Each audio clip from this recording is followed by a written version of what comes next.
noches, bienvenidos una vez más a Porvenir, este programa en el que debatimos ideas sobre el país que queremos y también nos preguntamos si todos queremos el mismo país.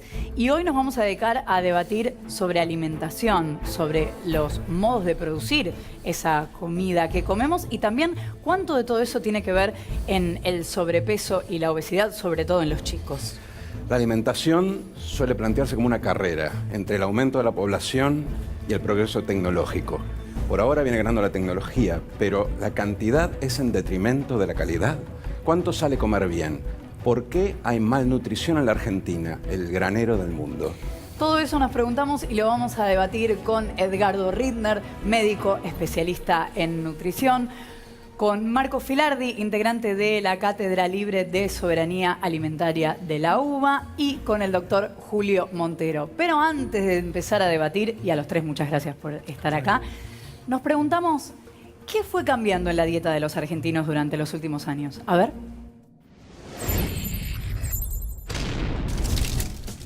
El asado es la comida argentina por excelencia. Sin embargo, a comienzos del 1800, en las mesas argentinas, había aves de caza y platos típicos como carbonadas y locros.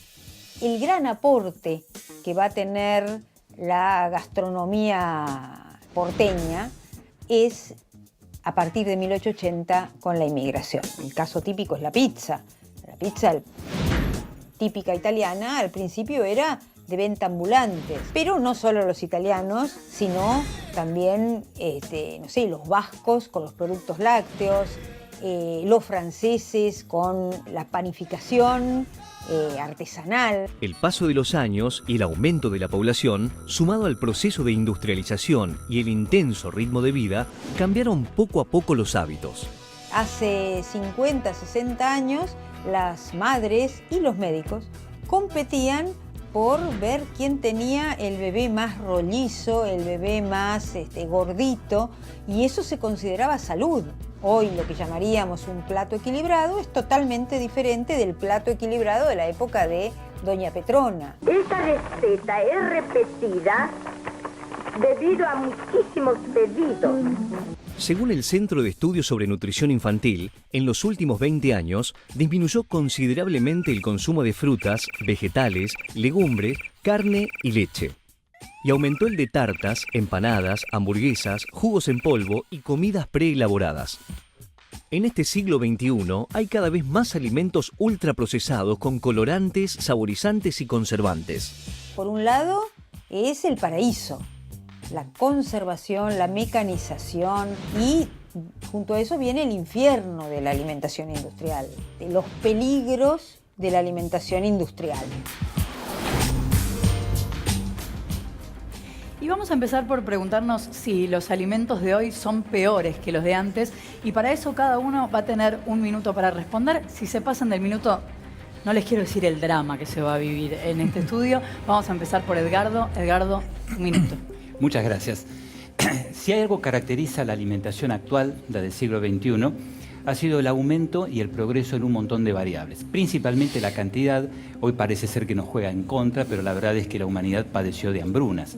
La otra es en la variedad, incluyendo la variedad que proviene de otras latitudes. Hoy la globalización nos permite acceder a una gran variedad de alimentos. Recordemos que esa es una de las leyes de la nutrición.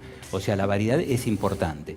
Y por el otro lado, ciertos aspectos que tienen que ver, aunque a veces no los sintamos, con cosas conectadas tales como la seguridad alimentaria, saber que están en buen estado, la disponibilidad, la accesibilidad, o sea, que podamos comprarlos. Sería ideal que todo eso viniera de la mano, en paralelo, de un aumento en el conocimiento sobre cómo hacer elecciones, sobre todo elecciones saludables en materia de alimentos. Algo que quizás todavía es una deuda pendiente. Yo creo que no hay hoy comida que sea peor o mejor que antes. Lo bueno de siempre sigue existiendo. Hay otras opciones que quizás puedan no ser convenientes para algunas personas. Y tal vez la gran deuda que tenemos es esa, saber cómo utilizar todo lo que hoy disponemos para que nos resulte más adecuado a nuestras propias necesidades. No creo que haya alimentos buenos o malos. Hay una alimentación que es adecuada y otra que quizás no lo es, y tal vez la deuda es esa, tratar de aprender a utilizar lo que hoy tenemos del mejor modo que sea posible. Muy bien, nos vamos anotando una deuda. Marcos, un minuto. Bueno, el primer y mejor alimento que tenemos que tener cuando somos recibidos por este mundo es la lactancia materna. La leche materna, esa verdadera transfusión de vida, esa miel de los pechos. Y en Argentina tenemos ahí un serio problema de bajo acceso a la lactancia materna, sobre todo no en el periodo exclusivo de los primeros 6 meses, sino en el periodo complementario hasta los 2 años de vida. En segundo lugar, tenemos frutas y verduras crecientemente cargadas con agrotóxicos, frutos del modelo productivo que hemos implementado en los últimos años. En tercer lugar, también fruto de esa intensificación productiva, tenemos carnes, e incluso carne vacuna, parte integrante de nuestro imaginario alimentario argentino, que vienen precisamente con una mayor cantidad de antibióticos, fruto de la intensificación productiva de los engordes a corral, y también residuos de agrotóxicos, y en definitiva, esos mismos animales que comemos están alimentados a base de organismos genéticamente modificados. En tercer lugar, tenemos una creciente proporción de alimentos que vienen precisamente de los alimentos ultraprocesados, ricos en grasa, ricos en azúcar, ricos en sal y ricos aditivos, en aditivos de todo tipo, colorantes, saborizantes, emulsionantes. Tenemos el agua, digamos, alimento en estado líquido esencial para la vida humana, crecientemente contaminada con agrotóxicos, con residuos de plásticos, con metales pesados y con fármacos. Así que, en definitiva, tenemos serios problemas en nuestra alimentación respecto, como bien decía el doctor, en la adecuación de nuestra alimentación, que claramente no los teníamos hace unos años. Más deudas entonces. Y Julio, ahora, para terminar, tu minuto. Bueno, yo un poco creo que está bastante bien expresado todo el concepto general de cuál es el problema que estamos viviendo en el mundo occidentalizado con respecto a la alimentación. Yo creo que centralmente sería un poco más prolijo y preciso con las definiciones, y creo que muchas de las discusiones que se generan en el campo de la nutrición y que confunden a la audiencia, incluso a muchos profesionales que están relacionados con esto, es la falta de definiciones claras. Y entonces, respondiendo un poco a la pregunta inicial de si los alimentos son peores o son mejores, yo diría que los alimentos son todos buenos porque son alimentos. Lo que pasa es que hemos confundido con alimentos a un grupo de cosas que comemos, pero que no son alimentos.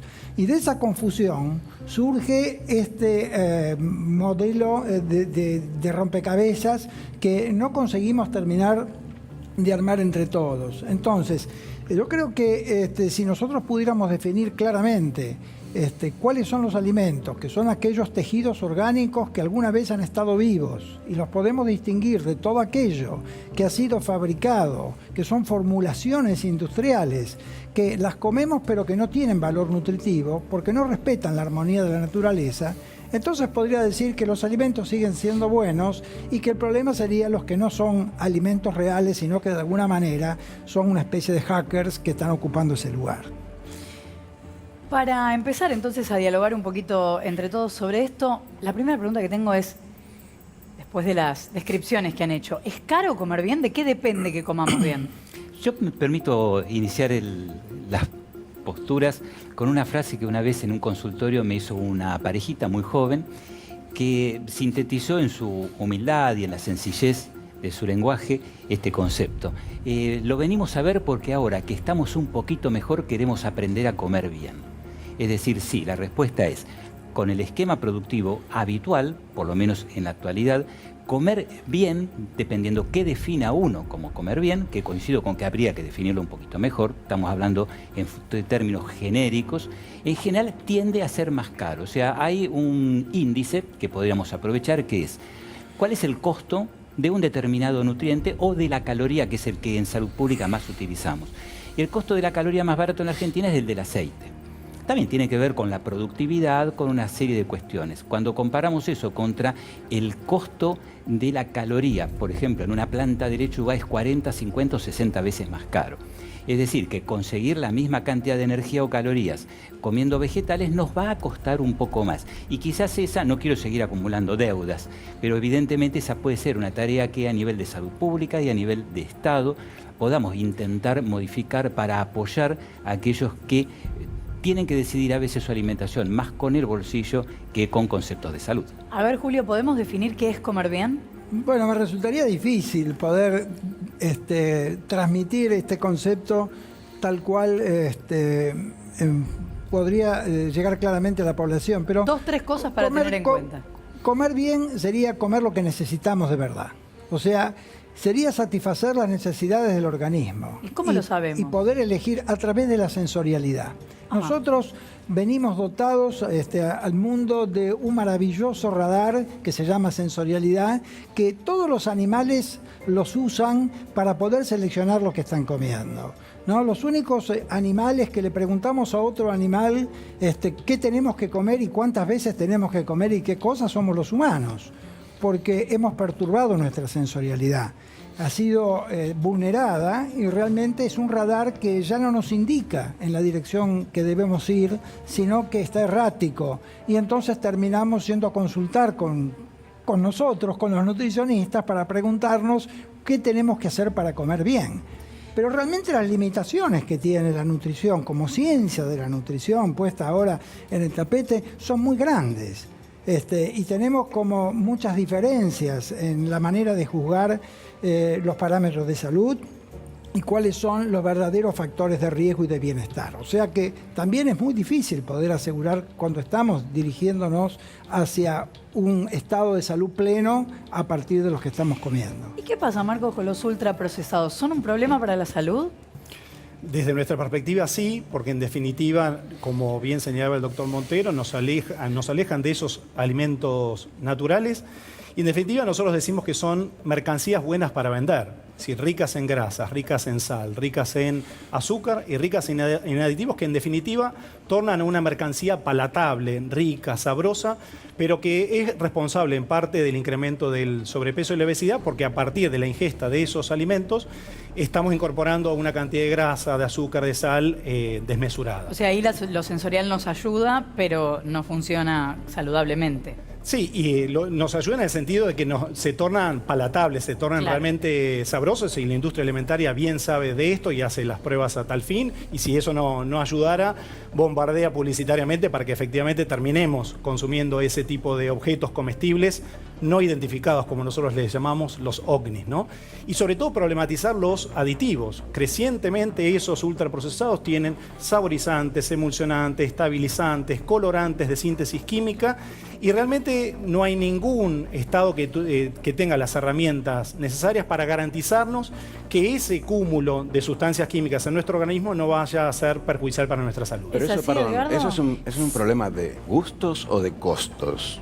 Porque me da la sensación de, por lo que estabas diciendo, muchas de las cosas que se están agregando son básicamente para venderlos mejor, pero algunos, sobre todo los aditivos, los conservantes, me da la sensación de que hay una cuestión económica detrás. Entonces habría que separar un poco la mala orientación que nos dan nuestros sensores, que nos llevan a comer cosas que no son perniciosas, y la cuestión más económica de que si sacáramos todo eso, bueno, sería mucho más caro o más difícil de conservar lo que comemos. No, desde nuestra perspectiva y respondiendo a tu pregunta anterior, nosotros vemos la alimentación como un derecho humano y uno de los componentes centrales de ese derecho humano, del ejercicio de ese derecho humano, es precisamente que los alimentos sean accesibles. Y para eso tenemos que problematizar todos los medios necesarios para la producción de alimentos, tierra, agua, semillas, conocimiento, trabajo, y también los medios económicos para acceder a esos alimentos.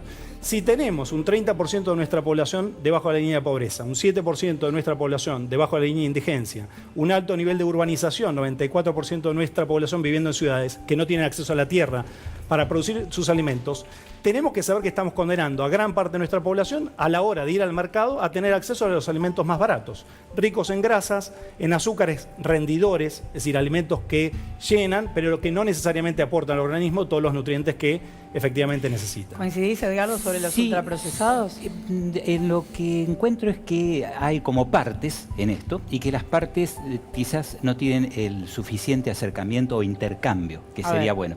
Yo recuerdo un párrafo del documento que casi todos vemos como aquel en el cual basamos nuestras opiniones, que es el informe técnico de la Organización Mundial de la Salud. Ya tiene 13 o 14 años, pero sigue siendo válido.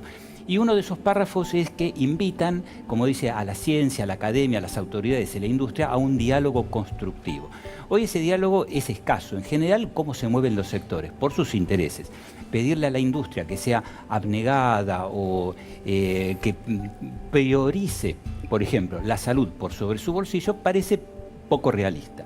Al Estado le pedimos lo contrario, que nos ayude a que neutralice o, si es posible, tuerza la balanza de un modo que sea más conveniente al interés de la población. Y la población lamentablemente está bombardeada por mucha información que a veces no es clara, empezando por las mismas palabras, hablamos de definiciones. Entonces tomamos íconos, símbolos, es natural, es orgánico, y pensamos que eso es sinónimo de o bueno o malo, y no es tan simple. Por eso insisto que la formación, la educación nutricional, quizás pueda ser un vehículo que ayude a que cantidad mayor de gente ayude a comprender y en última instancia a hacer sus elecciones. O sea, a través de prohibiciones no parecería ser que funcione mucho, que el movimiento más positivo que podemos lograr es con la autonomía y la independencia del consumidor, que entienda lo que quiere y no se deje guiar pura y exclusivamente ni por la publicidad, ni solamente por la apetitosidad. ¿Pero y que quién los nos alimentos tiene que dar esa accesibles. información nutricional? Julio. Bueno, sí. Esa es la ciencia de la nutrición. Esa es la ciencia de la nutrición basada en lo que se llama la evidencia científica. ¿Pero tenemos que ir a consultar a un especialista? Bueno, en este modelo social del cual estamos inmersos, tenemos que ir a consultar con un especialista. ¿No debería estar en un envase? ¿El Estado no debería intervenir en esto? El Estado debería intervenir regulando, por lo menos a través de señales claras a la población para que la población pueda identificar y pueda hacer elecciones correctas, porque realmente la información que recibe la población y lo que cree que esas sustancias que come, comestibles o alimentos, cuáles son sus virtudes o sus propiedades biológicas, realmente a veces están distorsionadas y la gente piensa que la osteoporosis puede suceder por falta de comer o tomar cual o cual cosa, y eso realmente no tiene ningún sustento científico. Sin embargo, se vive como una verdad permanente y eso es lo que va deformando al conocimiento que tiene la población sobre algo, ese conocimiento ancestral que se va transmitiendo de generación en generación, y que nadie lo hace como un profesor educando, como un maestrito educando, sino que es la fuerza de la naturaleza que se va imponiendo. Eso lo hemos perdido totalmente. Nosotros hemos perdido los puntos de referencia como especie. No sabemos lo que tenemos que hacer. Bueno, y en los últimos años en la Argentina apareció un problema asociado justamente a la mala alimentación, que es el sobrepeso y la obesidad. De esto que hablábamos hace un ratito, sobre todo en los más chicos. Así que te vamos a mostrar esto en primera persona.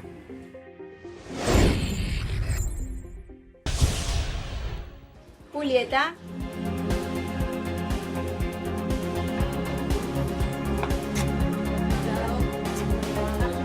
Voy a nutricionista por un problema de sobrepeso. Bueno, chicas, ¿cómo anduvieron? Estuvimos ahí. Mi preocupación mayor era que suba constantemente de peso. Tenía más que nada tenía miedo por el tema de la salud. Hemos hablado de incorporar algo de actividad física muscular, ¿no es cierto? Sí. Como estoy trabajando, no la puedo vigilar. Y ella queda pero solita. Queda sola. Y a veces ahí no funciona, ¿no? Lo de la actividad sola en casa. La falta de actividad física. Están todo el día en casa. Esta inactividad física también es uno de los factores determinantes. Bueno, y con respecto al tema del agua, ¿cómo venís? En el cole le cuesta un poco. ¿Sí? ¿Cuesta? ¿La botellita está llevando al colegio? No. Bueno, recuerden que hay que tomar 2 litros de agua por día. Estamos muy lejos de la recomendación. Intenta bajar un poquito más los hidratos de carbono. Cuesta un poquito porque viste que con el tema de la comida rápida, así que querer todo hacer cuesta un poquito, pero sí. Generalmente cuando o vamos a la casa de una amiga o ella se va con las amigas, en general es todo comida chatarra. Lo que más me gusta es la pizza. Vamos a ver cómo estás con el peso. La última vez estabas, creo que en 63, una cosa así. Y en este momento estamos ya con un 67,5. Has aumentado un poco, así que es fundamental retomar, recordar el platito, las porciones, los horarios, para no estar con ansiedad y picotear a cada rato. Y por otro lado, bueno, prestarle atención al agua, que es fundamental. Bueno, un tema que veníamos anunciando. Y Julio, la pregunta es, ¿la obesidad y el sobrepeso desplazaron a la desnutrición? Numéricamente sí, como problema como urgencia no. O sea, la desnutrición es más importante en el sentido de que es más perentoria, no da chances de cambio. Cuando pasa la ventana, el momento biológico en que el chico tiene que crecer y desarrollarse y no lo hizo, ya después no lo hace más. En ese sentido, la obesidad y el sobrepeso nos dan como una especie de ventaja, ¿no? Son más elásticos y uno tiene más tiempo para operar. Pero realmente son dos formas de la malnutrición, ¿no? Se distinguen por su aspecto distinto, pero esencialmente son lo mismo. Es la falta del alimento correcto en el momento apropiado. ¿Tiene que ver solamente con una cuestión de gusto? Decían, me gusta la pizza, me gusta... O también, como decíamos hace un rato, es una cuestión económica. Marcos. Bueno, principalmente es efectivamente una cuestión económica, y yo vuelvo a la idea del alimento rendidor. Si tenemos un sistema productivo que nos ofrece frutas y verduras caras, uno va a tender a consumir, a buscar a la hora de ir al mercado esos alimentos que sean rendidores, que permitan efectivamente acallar ese estómago. Y yo reitero la idea que decía Julio de que son realidades que coexisten. Detrás de ese sobrepeso y obesidad hay una malnutrición, pues en definitiva es un cuerpo que se está llenando de carbohidratos, de grasas, de azúcares y no está incorporando los nutrientes adecuados. Entonces es efectivamente otra cara de la malnutrición y es el signo de nuestros tiempos. Asistimos a un mundo y a una Argentina donde coexisten la malnutrición, la desnutrición con el sobrepeso y la obesidad y las enfermedades crónicas no transmisibles vinculadas a ese sobrepeso y a esa obesidad. ¿Y cómo se identifica ese problema? ¿Cómo sabemos que no son unos kilos de más y que es una problemática, Edgardo? No, la que es una problemática porque tenemos abundantes estadísticas, números, de eso yo creo que estamos todos convencidos. Obviamente que en el caso individual uno hará ciertas determinaciones, una valoración nutricional en el consultorio, como veíamos recién, o la hará en forma bioquímica, que puede o no confirmarlo. Pero en general tenemos herramientas inclusive tales como estadísticas propias que muestran cuáles son las carencias más comunes en micronutrientes, o sea, en minerales y algunas vitaminas. Con lo cual no cabe duda de que es así. Nos llenamos, digamos, de calorías vacías, ¿no? Yo creo que hacer el diagnóstico de este tipo de situación es relativamente sencillo.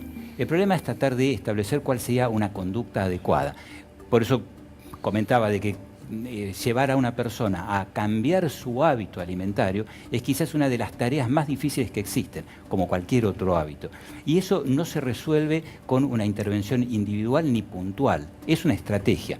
Rescato lo de la educación nutricional. Pensemos que si los chicos que hoy tienen 4, 5, 6 años en la escuela empezaran a tener, por ejemplo, una clase semanal impartida por su maestra de siempre, adecuada con las técnicas pedagógicas modernas y que mejor podamos desarrollar. Quizás van a ser los futuros no obesos que pudieron haberlo sido, y si no empezamos ahora, el problema nunca va a comenzar a tener una solución de fondo. Educación alimentaria es el planteo, Eduardo. Sí, eso sería cierto si no hubiera un trasfondo socioeconómico, pero si por el otro lado tenemos el problema socioeconómico, ahí la pregunta es un poco más seria y es ¿qué es lo que debe hacer el Estado regulando o subsidiando para emparejar un poco la situación? Porque claramente comer bien debe salir un poco más caro, por eso es que, como decía Marcos, al final la gente se llena con lo que tiene más a mano económicamente. Entonces, o sea, en concreto, ¿cómo se mete el Estado? Claro, o sea, educar está todo muy bien, pero no es solo porque me gusta el dulce, porque si uno mira la correlación en Argentina, con el resto del mundo, este es un hecho estilizado.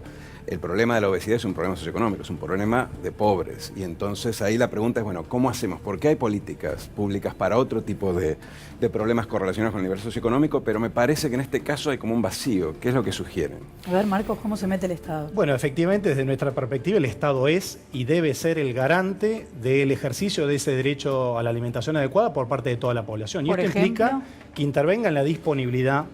Tiene que el Estado regular el modelo productivo para garantizar que efectivamente la fruta, la verdura, los nutrientes de calidad estén disponibles y sean accesibles para toda la población. El Estado es el garante también de la accesibilidad, tanto física y económica. En vez de tener este sistema de diversificación productiva y alimentos kilométricos que circulan en todo el territorio nacional, aumentando los costos y las emisiones de dióxido de carbono, bien podría propender a la producción local para abastecimiento local de alimentos, garantizando efectivamente esa accesibilidad física y también económica. Lo tercero es el garante de la adecuación. Entonces tiene que garantizar que los alimentos sean buenos para comer y no mercancías buenos para vender que generen ganancias para las empresas que los venden. Y finalmente que esa posibilidad que nosotros tenemos de alimentarnos hoy, de tener acceso a esos alimentos adecuados, no ponga en riesgo el ejercicio de ese derecho por parte de las generaciones venideras. Y esto, digo, no es un invento nuestro, sino que es lo que nuestra propia Constitución Nacional reconoce. Nuestra Constitución reconoce ese derecho a la alimentación adecuada y pone en cabeza de nuestro Estado, en todos sus niveles, estas obligaciones que acabo de reseñar. Y Julio, ¿qué nos está impidiendo que eso suceda? Bueno, son varias circunstancias, ¿no? La primera de ellas es que nosotros tratamos de resolver un montón de problemas al mismo tiempo con una sola carta, que es la alimentación. Entonces, no podemos contemplar los aspectos económicos, los aspectos distributivos, los aspectos alimentarios, los aspectos, las creencias, los mitos, todo eso, y resolver todo con una sola ecuación. Primero hay que tomar un núcleo central, que es qué realmente debería comer un ser humano, y una vez que uno tiene definido ese núcleo duro, a partir de ahí ver cómo se puede conseguir ese acceso a ese tipo de alimentación, pero no a la inversa, o sea, cómo hago para comer lo que yo puedo producir, independientemente de que eso no satisfaga las necesidades, porque en este momento hay un exceso de producción de comidas en el mundo, de alimentos en el mundo. Sin embargo, la falla principal es la distribución. Entonces, algunos comen más de lo que deben y otros nunca llegan a tener esa comida porque no la pueden comprar. Directamente es una cuestión económica en este caso. Así que, y además tenemos una serie de confusión de términos, ¿no? Cuando uno, por ejemplo, dice cuál es el mapa del hambre, acá en el estudio todo el mundo piensa en África, por ejemplo, el mapa del hambre. Realmente los africanos no tienen comida, tienen desnutrición, pero los que tienen hambre son aquellos que tienen los índices de obesidad más altos. Por eso comen como comen y por eso... Entonces, hasta tenemos esas confusiones semánticas que realmente son los grandes timones que nos desorientan. Yo estaba mirando hoy en la presentación inicial que la recomendación que da la nutricionista para el tratamiento de la obesidad a un paciente que se le acerca es recomendarle ejercicio, que no tiene nada que ver con la nutrición, que no es comestible y que uno no sabe cuánto ejercicio tiene que comer o dejar de comer para modificar su peso. Realmente es una cosa absurda que no encaja en el planteo general. Sin embargo, todo lo aceptamos con la mayor familiaridad porque estamos tan acostumbrados que nos hemos insensibilizado a esas cosas grotescas. Y eso ocurre diariamente en muchos de estos aspectos, fomentando una complicidad involuntaria de muchos de los que participan en este juego, ¿no? Mucho para aprender en este tema y en el próximo bloque vamos a hablar de los modos de producción para seguir debatiendo acá sobre alimentación en Porvenir. No te vayas.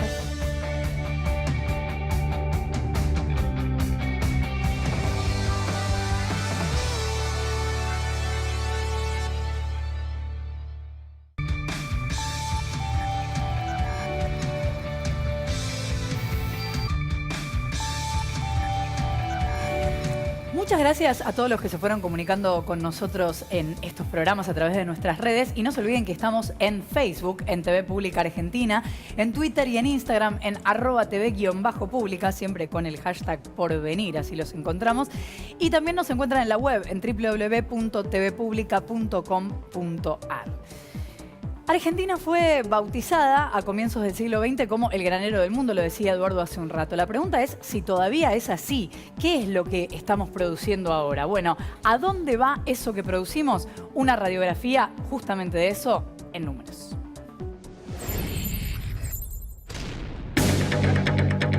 En el mundo hay 7.600 millones de personas. Y según la FAO, la Organización de Naciones Unidas para la Alimentación y la Agricultura, 842 millones pasan hambre. 7 países en el mundo sumados podrían tener la solución para este problema. Argentina está entre ellos. Esos países concentran 2.076 millones de hectáreas cultivables que representan el 50% del suelo que puede sembrarse. El 14,4% de la superficie de nuestro país es cultivable. Esto equivale a casi 1 hectárea por habitante. En un año sembramos la superficie equivalente a 48 millones de bomboneras. Del total de la superficie sembrada, 4,6 millones de hectáreas son de trigo, 5,7 millones de maíz y 20,2 millones de hectáreas de soja. Pero en el país casi no consumimos soja. El 84% de la producción se exporta. Según la consultora Investigaciones Económicas Sectoriales, el consumo de agroquímicos y fertilizantes creció un 47,1% el año pasado. En el mismo periodo, la producción orgánica fue de 3 millones de hectáreas y 2,6 millones de esas hectáreas se utilizaron para la producción ganadera. La superficie destinada a agricultura orgánica fue de 224.000 hectáreas y el 37% está en la provincia de Buenos Aires. La agricultura familiar es otra forma de producción. En Argentina involucra el 66% de las familias campesinas. Hay 250.000 establecimientos productivos con 2 millones de personas. La ONU estima que en 2030 la población será de 8.500 millones de personas. Y si la población aumenta, cada vez precisaremos más alimentos.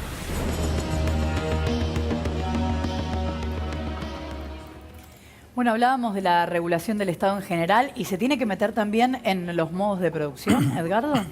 Sí, de hecho lo hace. Hay enorme cantidad de regulaciones que intentan administrar más allá de todo el resto de las cosas que intercambian los productores agropecuarios con el Estado.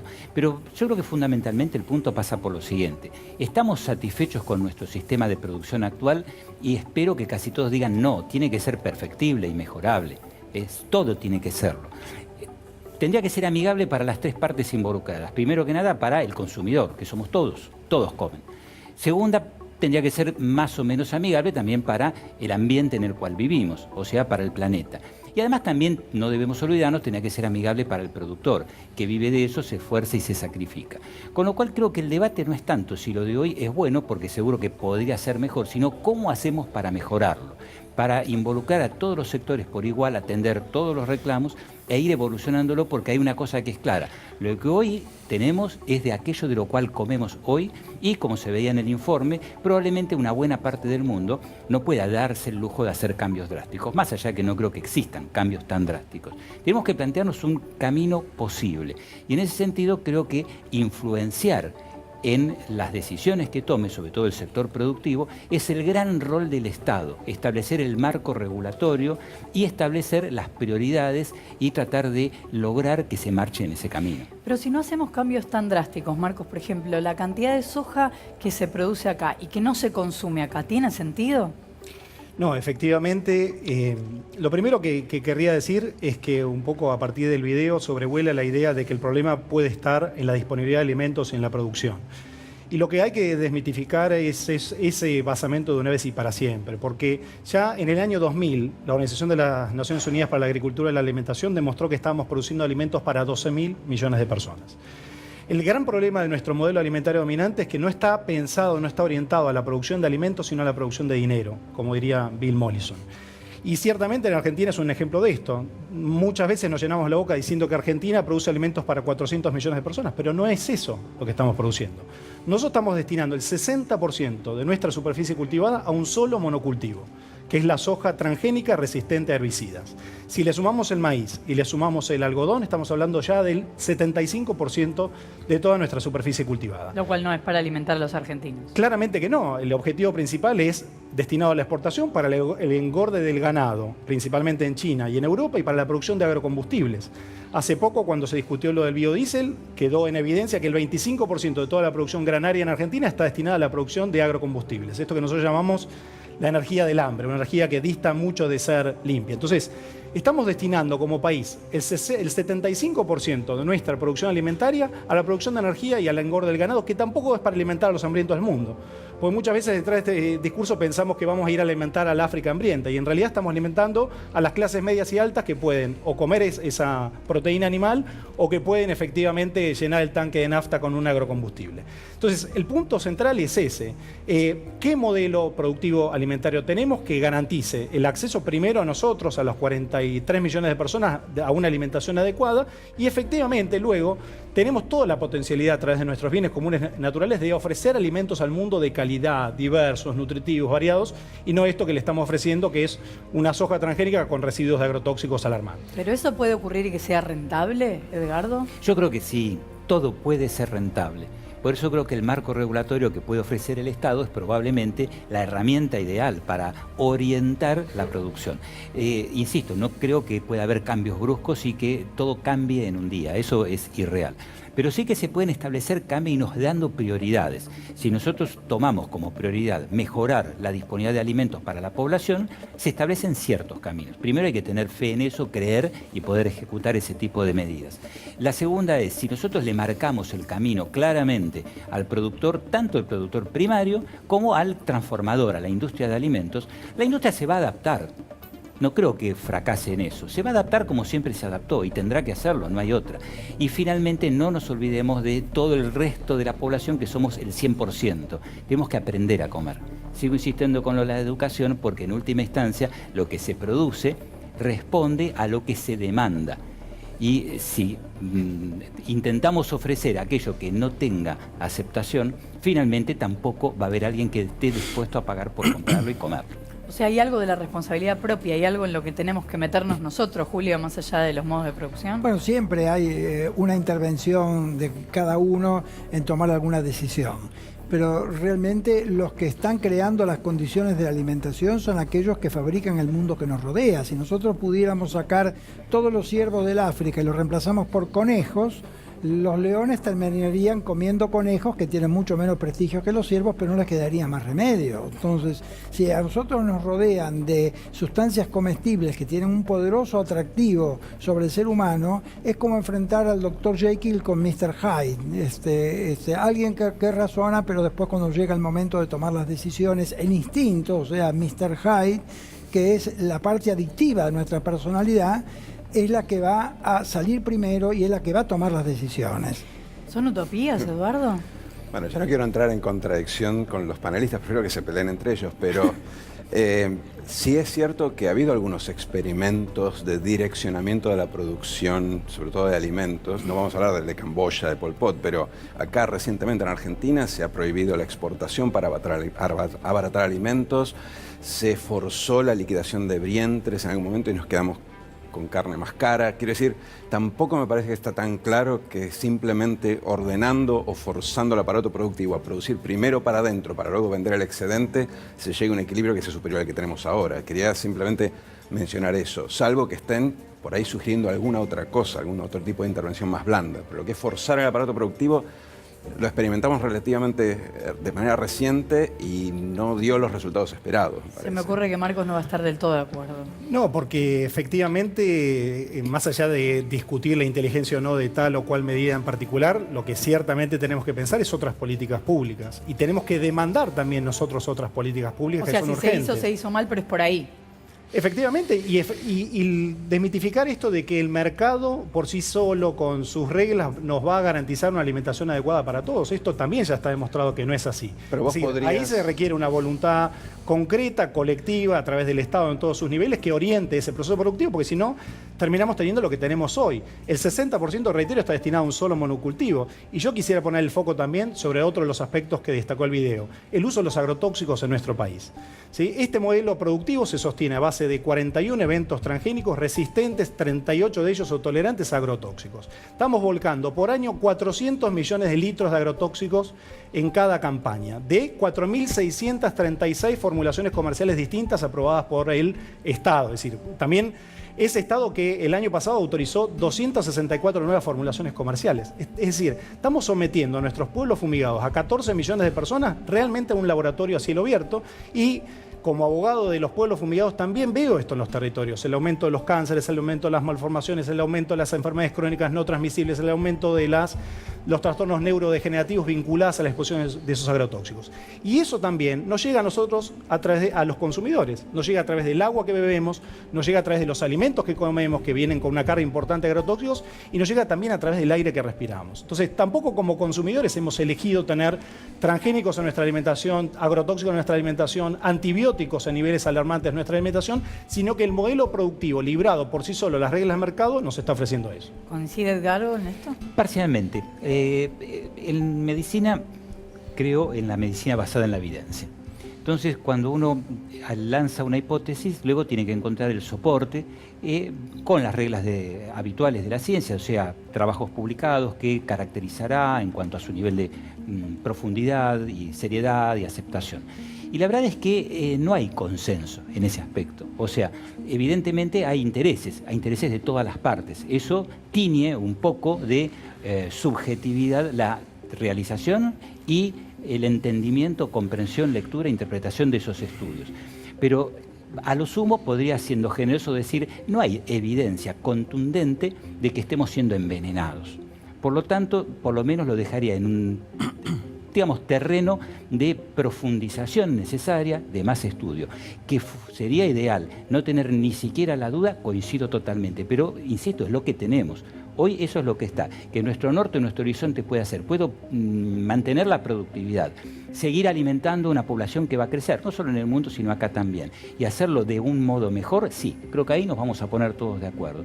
Pero no necesariamente el camino debería pasar por lo que podemos llamar la seguridad alimentaria, o sea, contaminaciones u otro tipo de problemas que pueden producirnos a nuestra salud. Que tampoco, insisto, tenemos estadísticas contundentes que lo comprueben de un modo fehaciente. Quizás las buenas prácticas agropecuarias serían un norte, un objetivo para tratar de evitar o eliminar ese problema. Dice que no, Marcos. Claramente digo que no, y discrepo totalmente con esto de que no hay evidencia científica para sostener que los agrotóxicos son responsables de las enfermedades que estamos viendo efectivamente en los pueblos expuestos al uso de estos agrotóxicos. Y si no nos creen a nosotros, el agrotóxico más usado en todo el mundo, que se lo vendió en su momento como inocuo, como biodegradable, que es el glifosato. Toda nuestra soja es resistente al glifosato, nuestros monocultivos son resistentes al glifosato. El agrotóxico más usado en el mundo de Argentina, ya la Organización Mundial de la Salud en el 2015 determinó, después de muchos años de investigación y de revisar toda la literatura científica, que es un probable cancerígeno para el ser humano. Y a eso tenemos que sumarle que el glifosato es tan solo uno de los ingredientes activos aprobados por el Estado. ¿Cuánto se aprobó hasta el día de hoy? 1.141 ingredientes activos que, combinados entre sí, generan, como dije anteriormente, 4.636 formulaciones comerciales distintas. Es decir, ningún Estado es omnisciente para ver cuáles son los efectos crónicos de eso, cuáles son los efectos cumulativos y cuáles son los efectos sinérgicos entre esas sustancias al mismo tiempo. Por eso reitero que estamos siendo expuestos a un experimento a cielo abierto y lo estamos viendo en los territorios. No hay mejor evidencia científica que cuando la ciencia digna va a los territorios, como lo hace la Universidad Nacional de Rosario, y desde los pueblos, junto con los pueblos, ve qué consecuencias está teniendo ese modelo productivo en la salud. Y ahí aparecen seriamente las estadísticas de cáncer, de malformaciones, de trastornos neurodegenerativos, de trastornos del sistema endocrino, enfermedades respiratorias, enfermedades de la piel. Entonces, y cuando uno contrasta, y esto es lo triste, las evidencias de esos campamentos sanitarios, ejemplos de ciencia digna que hace la Universidad Nacional de Rosario, con la información que maneja el propio Estado a través de su sistema de salud pública, estamos hablando de dos mundos distintos. Pero entonces en algún punto el Estado está siendo cómplice de lo que pasa. Nuevamente, la ciencia se basa en herramientas objetivas, ¿no? Y no solamente en experiencias ni siquiera nacionales o provinciales locales, sino mundiales. No hay ninguna revisión científica seria, un metaanálisis que muestre claramente los fenómenos que se observan, que de existir serían gravísimos, no graves, gravísimos. Mientras tanto, sigo insistiendo que es un tema que debe ser profundizado, y acá más que posiciones ideológicas, pues mi posición ideológica sería la salud. Si algo puede tener riesgo para la salud, debería evitarse, pero sin ninguna duda. La otra es la objetividad, la imparcialidad. Y modestamente sigo pensando que todavía no tenemos suficiente evidencia como para, por ejemplo, prohibir el glifosato o cuestionar algunas otras tecnologías. Me permito solamente en 10 segundos recordar. Hace 10 años me tocó coordinar un trabajo interdisciplinario, incluyendo el Estado, la academia y otros científicos, sobre, se llamaba 10 años de los transgénicos, donde se celebraba aproximadamente ese periodo, ¿no? Y en el informe, que insisto, fue objetivo y además profesional, dedicado a profesionales. No es un libro que se haya publicado a la venta ni haya tenido ningún interés, se llegaba a la conclusión que todavía la evidencia que había no era suficiente para que expresara una preocupación para la salud pública. Pero si hay una duda, ¿no es suficiente eso para empezar a investigar y parar, en todo caso, esa producción? Claro. No, para parar no, para seguir investigando sí. Hoy tenemos la ventaja de que pasaron otros 10 años. Hoy podemos quizás reeditar pensando, a ver, ¿qué pasó? ¿Qué aprendimos tras 20 años? Y lo más probable es que nos encontremos, no está hecho ni está en carpeta hacerlo, que nos encontremos que la situación no ha variado drásticamente, excepto un aumento en la concientización de esta problemática, dado en algunos países, sobre todo en los países que principalmente promovieron esa tecnología, tal como Estados Unidos, donde tradicionalmente digo hace 10 años, era indiferente al tema y hoy en día en cambio ha generado inclusive hasta legislación sobre rotulación que no nos animamos a predecir hace 10 años. Por eso yo le escapo a hacer pronósticos. Empiezan a aparecer las diferencias en este debate y hay diferentes formas de producir alimentos. Algunos defienden la industria, otros defienden la forma orgánica y la agricultura familiar. Dos miradas de cara y seca. ¿Hay que priorizar el mercado interno o el externo? No podemos tener mercado externo si no tenemos un mercado interno. Argentina con solo el mercado interno no alcanzaría porque somos pocos. ¿La soja es...? La soja es la fuente principal y más barata de proteína que tiene el mundo. Es un problema serio para el ecosistema y termina siendo un problema serio para todos los productores y los habitantes del país. ¿Qué opinas del glifosato? Todo tiene residuo de glifosato, todos los seres humanos y todos los animales. Así que me parece que es peligrosísimo. El glifosato es un producto que ayudó muchísimo al desarrollo de un sistema agrícola en Argentina. ¿Estás a favor o en contra de los transgénicos? No, yo estoy a favor de todas las tecnologías, no solo los transgénicos, que producen productos de buena calidad. Si el consumidor puede elegir, va a decir no quiero transgénicos. Que se consiga tomate todo el año, ¿es bueno o malo? Hay gente que nos gusta tener tomate todo el año y por más que ese tomate sea un tomate de otros lugares, que estén congelados y demás. Y que un tomate esté todo el año puede sonar muy lindo, pero para algo existen las frutas de estación. ¿Comemos lo que queremos o comemos lo que la industria nos da? Yo creo que un poco comemos lo que queremos porque hay opciones para elegir. Comemos lo que la industria nos da. Voy a retomar esta pregunta, Julio. ¿Comemos lo que queremos o comemos lo que la industria nos da? Bueno, comemos lo que queremos dentro de lo que nos da la industria. Son las dos cosas. O sea que nosotros tenemos una oferta de alimentos que no podemos decidir sobre ella, sino que hay otros que deciden por nosotros qué nos va a rodear y de eso tenemos que elegir. Así que es una elección que está bastante limitada. Y realmente lo que decía el presidente de Mapo, hay aspectos que no se tienen en cuenta, como es, por ejemplo, la estacionalidad.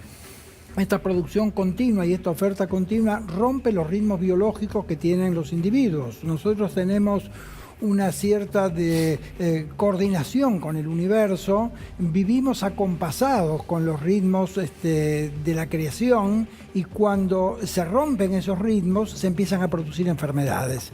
Están muy claros, por ejemplo, los ejemplos de animales que son alimentados en un horario del día y con la misma comida en otro horario del día y los efectos de esa comida en distintos horarios produce enfermedades o no las produce en el que las consume. O sea que el hecho de establecer horarios fijos de comida es también una violación a las leyes de la naturaleza, más allá de la calidad de lo que estamos comiendo. Que además quisiera agregar que no me parece nada recomendable que se estén agregando sustancias que son tóxicas en la alimentación, más allá de que no se haya podido probar alguna cosa. Pero el hecho de agregar tóxicos, ya como usted mencionó hace poco, es un motivo para tomar precauciones. Pero además hay otra cosa, los estudios no se hacen y al no hacerse estudios no se conoce y entonces la ignorancia no es sinónimo de inocuidad. Y nosotros escuchamos decir esto es inocuo porque realmente nunca se ha estudiado los efectos que pueden tener. Hoy sabemos, por ejemplo, que hay sustancias que consumimos diariamente que tienen efectos estrogénicos y eso está impregnando toda nuestra alimentación. En los Estados Unidos, por ejemplo, han dejado de utilizar los biberones de plástico para reemplazarlos por los de vidrio, porque los bebés que estaban tomando esas mamaderas empezaban a tener malformaciones genitales por el uso de estrógenos que venían a partir de los plásticos de los envases. Pero entonces, Edgardo, ¿hay riesgos que no se están estudiando? Creo que debe haberlos, desconozco cuáles porque si no se están estudiando no tenemos forma de saberlo, pero no me cabe duda que tiene que haberlos. Caminante no hay camino, se hace camino al hacer. Entonces sí, seguramente cada paso que damos probablemente tenga un porcentaje de acierto y un porcentaje de error o de fracaso. Lo ideal sería, la verdad, es tener un laboratorio de ensayo a cielo cerrado, suficiente, adecuado, por el tiempo que corresponda, para luego tener un alto grado de seguridad. Eso en la práctica a veces no es posible, se suman múltiples intereses que a veces son contradictorios, que lo impiden, y lo bueno de todo esto es que hay múltiples voces que lo alertan, que lo informan y que de alguna manera balancean o equilibran las posiciones. Si dejamos a cada sector actuar en forma independiente, seguramente va a inclinar el balance quizás no del modo ideal. Pero sí, no me cabe duda de que tiene que haber montones de sustancias, porque entre otras en los últimos 100 años se ha multiplicado por un número enorme de veces la cantidad de sustancias a las cuales estamos expuestas. Es imposible que todas ellas sean inocuas. Algunas los descubrimos hace 10 años, otras hoy y otras las descubriremos dentro de 1 o 2 años. Pero es absolutamente inevitable. Parar la maquinaria del desarrollo no es posible. Creo que debemos ver cómo hacemos para mejorarlo o orientarlo hacia lo que sea mejor para el conjunto de la comunidad. ¿Tendrán nuestros invitados alguna conclusión sobre el tema que venimos debatiendo? Lo sabremos en el próximo video.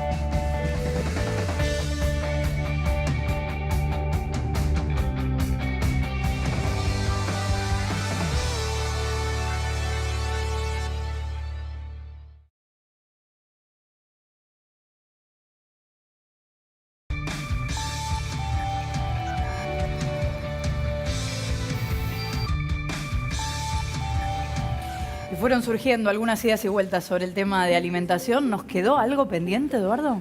Sí, creo que sí. Hay un dilema que estaba sobrevolando, sobre todo en el bloque anterior, entre calidad y precio, que nunca terminamos de enfocar. Cuando decíamos cuánto se produce en Argentina, eso se produce con los transgénicos y con los químicos. Podemos producir menos, podemos tener agricultura familiar, vamos a tener precios más caros, porque eso es reducir sustancialmente la oferta. El mismo dilema lo ves, por ejemplo, en la discusión ambiental. O sea, hay gente que dice, tenemos que crecer menos para tener menos huella de carbono. Bueno, hay un dilema ahí que hay que tener en cuenta. ¿Cuánto más estamos dispuestos a pagar por los alimentos con tal de no tener tantos químicos o transgénicos o reducir el número de eventos que estamos incorporando? En fin, me parece que no podemos soslayar eso porque, de vuelta, al final del día el problema alimentario también es un problema socioeconómico. Si uno quiere alimentar al mundo, detrás hay un problema de productividad. Pido disculpas a los nutricionistas, a los expertos, por este economicismo, pero al final del día hay un precio ahí que uno no puede soslayar. Bueno, queda planteado entonces y cada uno de ustedes va a tener 1 minuto para el cierre. Elegirán sobre qué quieren responder. Vamos a respetar el minuto, porque si no, ya les dije, no les dije lo que va a caer si no lo cumplen. Edgardo, empezamos así. 1 minuto entonces para la conclusión. Cómo no, gracias. Creo que vivimos una era muy interesante. Yo lo llamo una era con un cierto grado de confusión o desorientación propio de un animal en movimiento. O sea, están pasando cosas. Y al mismo tiempo con una era de revisionismo. A nivel científico damos que nada está por sentado y que todo debería volverse a analizar. Y a nivel general de ruptura de paradigmas. El ejemplo clásico, hablamos de la obesidad. Creo que la obesidad hay que dejar de considerarla como una enfermedad individual y tratarla uno por uno y considerar que es un problema global, que no tenemos una sumatoria de personas con sobrepeso, sino que tenemos una sociedad obesa. Y por lo tanto, el tratamiento y el abordaje debería ser colectivo. Y hay ejemplos en otras partes del mundo. Y del mismo modo, creo que la economía alimentaria está lejos de ser un problema ajeno a los que estamos del lado de la ciencia. Al contrario, forma parte de ello. Pero también recordemos que hace 20 años no gastábamos en celulares, ni en TV Paga, ni en un montón de otras cosas. Y hoy eso también erosiona un poco nuestros bolsillos. Me pregunto si a lo mejor no estaríamos quizás dispuestos a pagar un poco más, no el doble, pero un poco más por una alimentación mejor. Y creo que la síntesis de todo esto es, como se dice hoy, el empoderamiento. Hay que darle herramientas herramientas a la sociedad. Insisto con la educación nutricional, creo que es la base de una sociedad más justa, más equilibrada, más saludable y que disfrute más plenamente de la vida en los próximos años. Muchas gracias, Marcos. Entonces, minuto final. Tenemos un modelo alimentario dominante basado en los agronegocios destinados a la exportación y en el supermercadismo como forma dominante de distribuir los alimentos de nuestra sociedad. Ese modelo basado en los monocultivos, los transgénicos y los agrotóxicos es ecocida y es genocida. Está enfermándonos y está matándonos en el campo y en la ciudad por igual. Está destruyendo los bosques, está destruyendo los humedales, está destruyendo las selvas, está desplazando a los campesinos y los pueblos originarios, encerrándolos en los cordones de las grandes ciudades y está poniendo seriamente en riesgo nuestra supervivencia como especie. Frente a ese modelo que no alimenta y que condena también a la malnutrición, al sobrepeso, la obesidad y enfermedades crónicas no transmisibles vinculadas a ese modelo productivo y a los objetos comestibles que este modelo productivo ofrece, nosotros decimos que hay una salida y esa salida tiene que ver con la soberanía alimentaria, con el derecho que tenemos como pueblo a definir libremente nuestras políticas de producción, de distribución y de consumo de alimentos. La soberanía alimentaria dice que hay otra manera de producir nuestros alimentos en armonía con la naturaleza y con los seres humanos, que es la agroecología. Hay otra manera de distribuir nuestros alimentos en la sociedad por fuera del supermercadismo y la intermediación clínica, que son las ferias del productor al consumidor. Y hay otra manera de concebir nuestra alimentación no como una mercancía más librada al mercado, sino como un derecho humano. Y en eso estamos muchos a lo largo y ancho del país trabajando para que sea posible. Gracias, Marcos. Y Julio, entonces, minuto final. Bueno, sí, yo como nutricionista me resisto a entrar en el juego de tener que elegir entre si es bueno o si es barato, porque ese es un planteo que realmente no va a resolver el problema de la nutrición. Creo que la nutrición debe ser prioritaria en esto porque estamos hablando de cuestiones de salud. Y después los economistas tendrán que ver cómo hacen ellos para que esa salud pueda ser conformada, porque la economía está en función del individuo y no podemos invertir estos términos, y es un poco lo que está sucediendo en este momento. Los creadores del estilo de vida en el cual nosotros vivimos son responsables de lo que mencionaba el doctor Rittner, de que este es un problema sistémico.